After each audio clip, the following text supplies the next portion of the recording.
We don't know who they are, we don't know what they want. Aliens invading the Earth and the Earth's last stand. What we do know is that they're taking people.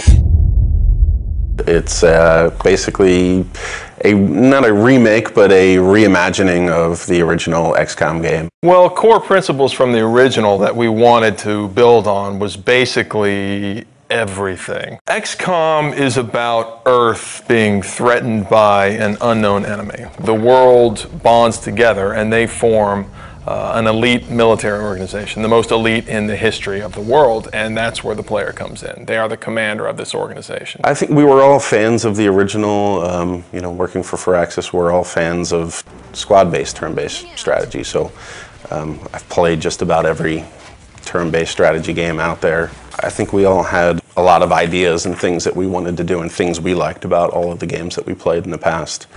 Just really finding the fun things and eliminating the things that, you know, we didn't really care so much for. So we start with the original game and we play it and we say, okay, well, we find that new players or even us old diehards, like we find this concept, we can improve this a little bit. And one of the first things we looked at was time units. And the idea was that your soldiers had a certain number of time units to move around the battlefield, to perform abilities, take shots and things like that. And actually it worked great in the sense that you had this resource that you were hoarding and that you had to be careful because when you spent too many, you could find yourself exposed and in dangerous situations. So there's this great risk-reward mechanic.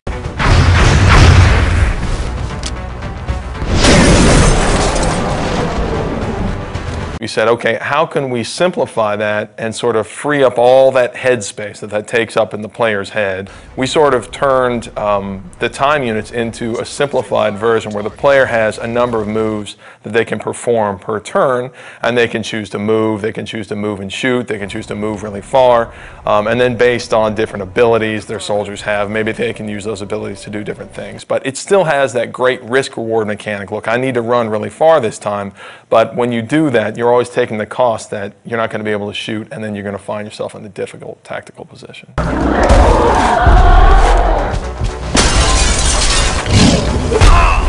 The other big thing I think that we did was we added cover to the game. Now tactically you have a lot more important decisions to make based off of being in low cover and high cover, flanking aliens. So in some ways we feel like we made the game more tactical. One of the advantages I think we have as a turn-based game is that we can move the camera around wherever we want.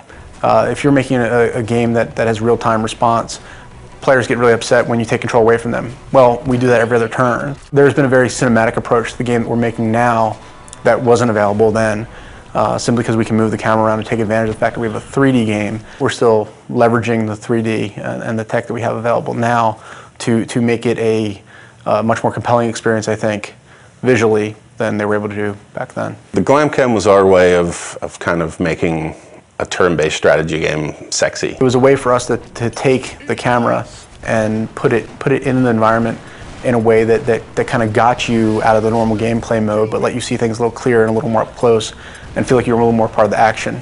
The idea is that when your soldier goes to take a cool shot, then the camera can drop in, and we've got these great dramatic scenes where, you know, your sniper's lining up this super long shot and you'll see it follow it right down the barrel.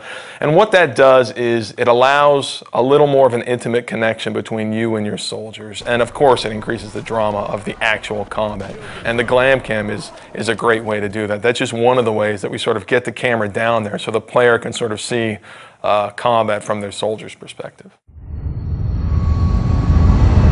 The base was a really unique challenge for us to design. When we started on it, it was flat and more like a level in the game.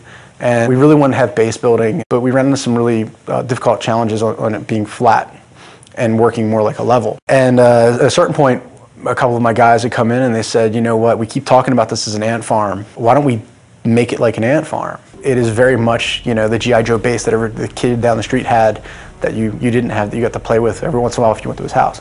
So when we made it, that was one of the things I think really stands out. I think it's a really unique feature to the game. It allows us a lot of flexibility for optimization and for the player to be able to build and expand. And it's a really different, I haven't seen represented that way really ever. And on top of that, they're actually expanding the structure, customizing the facilities that they're adding to their base. We want them to be able to see their soldiers interacting and their scientists, and so I think it's this really neat moment where you get into the game and you have this physical structure that you've customized and you've made the decisions about what you want to focus on, and then you can see your soldiers that you've leveled up and you've grown attached to, you can see them interacting, and it's something that I think we're really proud of, we're really excited for people to see.